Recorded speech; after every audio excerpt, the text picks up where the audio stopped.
María José Benavente y Álvaro Migueles son los conductores de la buena costumbre de hablar de nuestros temas. Te escuchan y opinan de los temas que te interesan. Confía, es buena costumbre.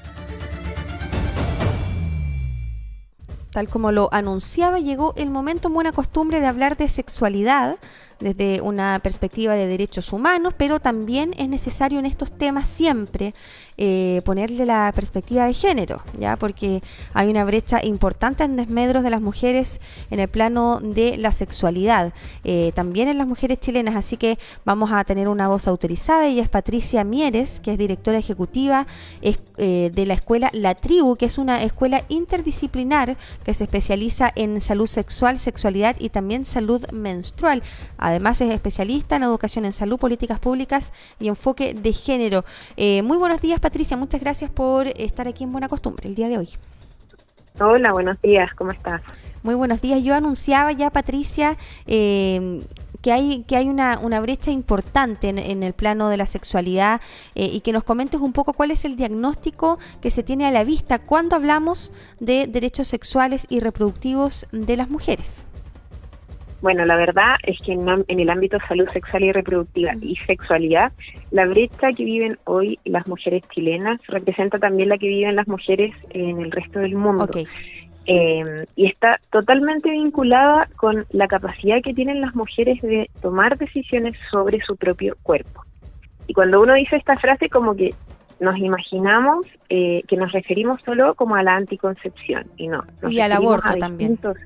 Y al aborto, claro. Efectivamente. Nos referimos a muchas cosas. De hecho, el año 2021 salió un informe muy interesante del Fondo para la Población de Naciones Unidas, donde se medía la autonomía corporal que tenían las mujeres en el mundo, estaba incluido también Chile, en 3 indicadores: la capacidad de acceder a atenciones de salud, la capacidad de tener acceso a anticoncepción, y este indicador yo creo que es el más importante y el más duro también, la capacidad de decir que sí o no a tener relaciones sexuales.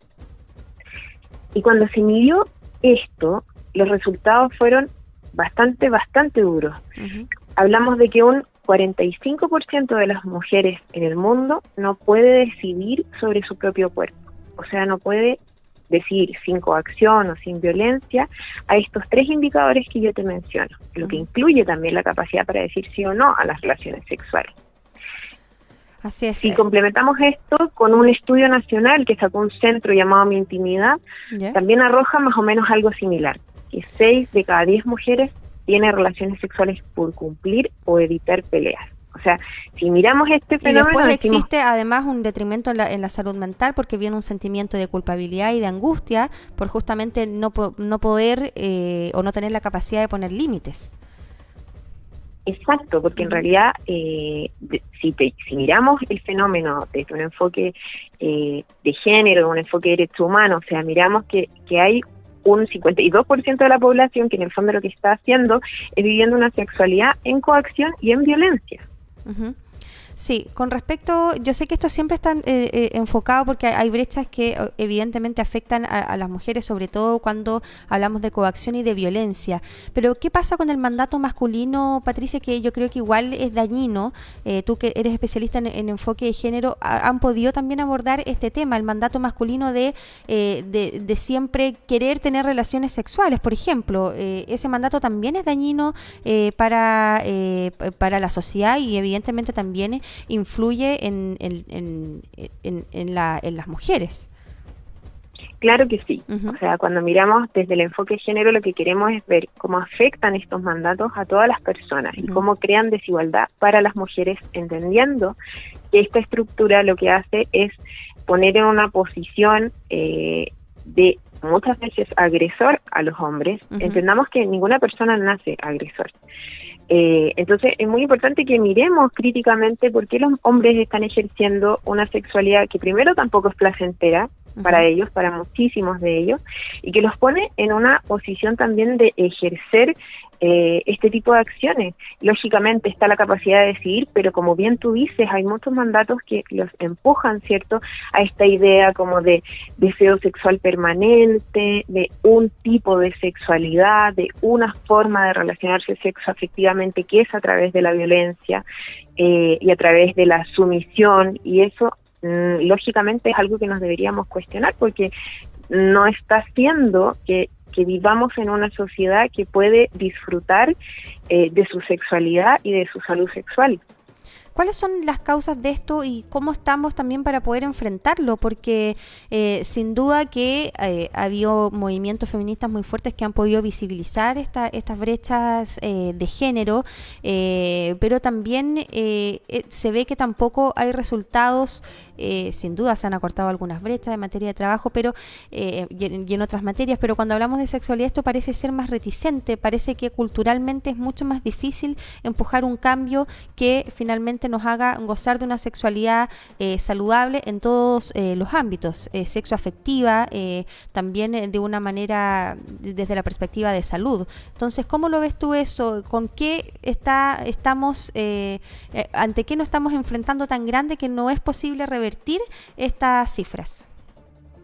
Efectivamente, hay dos cosas que tú comentas que son muy, muy relevantes. Una tiene que ver con que cuando hablamos de esto, hablamos de un tema de salud pública.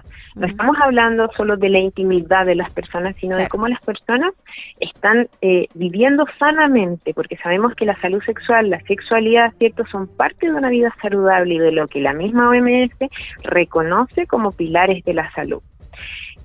Pero por otra parte, ¿por qué es tan difícil? ¿Por qué no hemos cambiado esto si han habido tantos avances? Efectivamente, han habido muchos avances, aunque todavía las mujeres siguen en desigualdad en todos los ámbitos de la vida. En particularmente se acrecientan esas dificultades, estas violencias, y tiene que ver con que durante mucho tiempo estos ámbitos se consideraron parte de la esfera privada.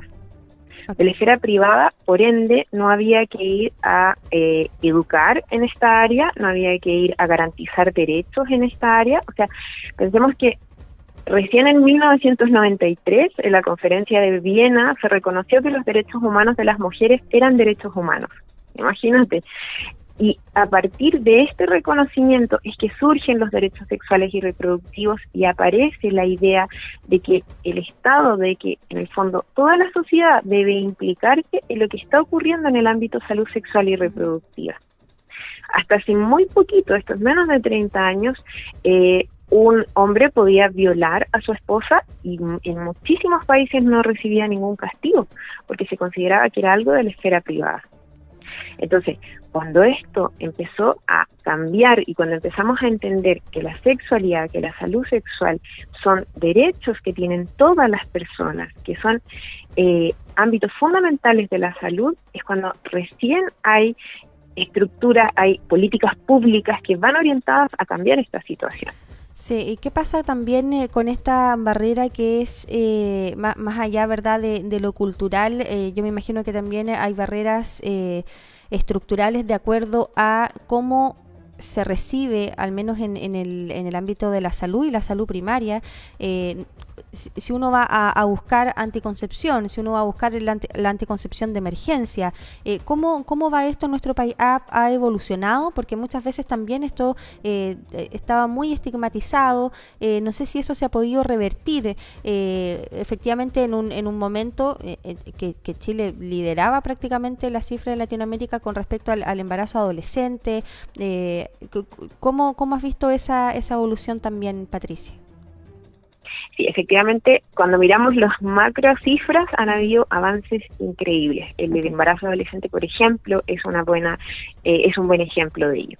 Pero ocurre que todavía cuando hablamos de salud sexual y cuando hablamos de sexualidad, de cómo las personas están viviendo su sexualidad, ¿cierto?, si la están disfrutando, y específicamente las mujeres, vemos que hay muchas dificultades, porque nosotras decimos, hay una primera línea, de alguna manera, o un equipo que recibe a las mujeres que están teniendo dificultades, o sea, estamos hablando de patologías, que están viviendo violencia, ¿cierto?, que no están disfrutando su vida sexual y que no están pudiendo ejercer esta autonomía.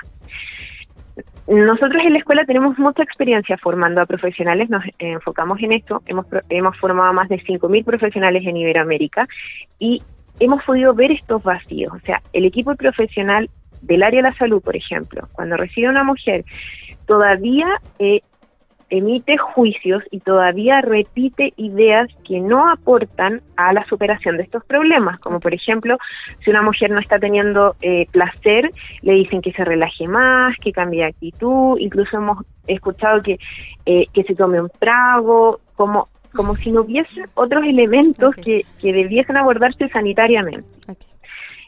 Entonces, pasa que aunque instalemos súper buenas políticas públicas, cuando se implementan, si las y los profesionales del área de la salud, del área de la educación, de todas las áreas clave, tienen la formación de vida, estas políticas públicas y estos cambios no van a lograr implementarse correctamente. Yo te llevo a un espacio muy concreto, a una consulta de un profesional de salud con una mujer. La mujer llega contando, por ejemplo, que tiene dolor en las relaciones sexuales, que no siente placer, etcétera. Si yo no abordo esa consulta entendiendo las particularidades de las mujeres, desde un enfoque de género, las violencias que vive esa mujer, entendiendo que es un derecho el que ella tiene al sentir placer, lamentablemente me voy a perder la oportunidad de solucionar problemas de salud y de pesquisar violencias, que es un rol que tienen los equipos profesionales sanitarios.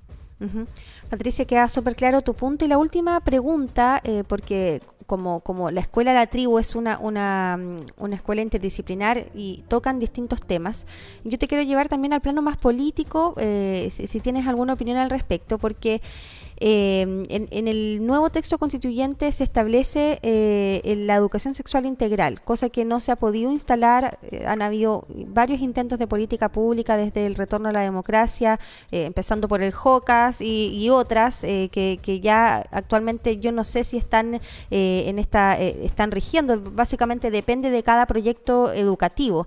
Esto está contemplado de manera constitucional. ¿Cómo lo ves tú? ¿Cómo se podría abordar y qué rol también cumple la escuela, La Tribu, en la formación de estos profesionales que tal vez podrían garantizar este derecho, que es a la educación sexual integral? Efectivamente. Bueno, ese es un derecho reconocido a nivel internacional. Lo que estamos haciendo en Chile con la nueva Constitución no es ser muy progresistas, en realidad es ser simplemente ponernos al mismo nivel de el resto de los estados. Pero esto genera mucha reticencia también, Patricia. Mira, efectivamente, sí, genera mucha reticencia, pero yo explico esto porque a veces pareciera que es como, wow, qué progresista, y no, solo estamos cumpliendo los estándares básicos. Y genera mucha reticencia porque por mucho tiempo ha sido un tema como en que no hemos podido ni siquiera debatir. Y lo que viene la Constitución a decir, esto es un derecho y hay que reconocerlo, porque efectivamente es así. Y porque cuando tú tienes educación sexual integral, tienes mejor salud para toda tu población. O sea, nuevamente hablamos de un tema de salud pública que requerimos que esté en el cuerpo legal más importante para que luego las políticas públicas y leyes más pequeñas, ¿cierto?, se alinean con esto. Entonces, es fundamental que exista, no solo, porque cuando hablamos de educación sexual integral pensamos que es solo para niñas, niños y adolescentes, y no. Es fundamental que exista para toda la población, para prevenir abusos, para prevenir violencias, para tener mejor ejercicio de nuestra salud, para muchísimas cosas. Y entonces, esto es un mínimo que necesitamos que se implemente ya. Por ende, si en la nueva Constitución se asegura, estamos haciendo lo que debemos hacer y lo que Chile ha ratificado en los instrumentos internacionales al respecto. Y desde la escuela, claro, nosotras también tenemos una mirada, lógicamente apoyamos este proceso y como entendemos también que hay falencias que van a tardar mucho tiempo en resolverse, es que nosotras por lo mismo creamos espacios formativos. Nosotras tenemos el único diplomado que se imparte en salud menstrual y hoy vamos a tener también el único diplomado que se enfoca en salud sexual y sexualidad 100% centrado en las mujeres, porque entendemos que estos cambios que trae la nueva Constitución, que han ido creciendo las últimas décadas, se demoran muchísimo tiempo, y la urgencia de los profesionales es hoy, porque las mujeres hoy están teniendo esta dura realidad, están viviendo estas cifras tan terribles que estamos revisando y que hemos conversado hoy día. Ok, muchas gracias, Patricia. Estuvo demasiado productiva esta conversación. Estuvimos hablando de sexualidad con Patricia Mieres, directora ejecutiva, Escuela La Tribu, una escuela interdisciplinar especializada en salud sexual, sexualidad y salud menstrual. Muchas gracias, Patricia, por haber estado aquí en Buena Costumbre. Buena jornada. Muchas gracias a ti y que tengas lindo día. Okay.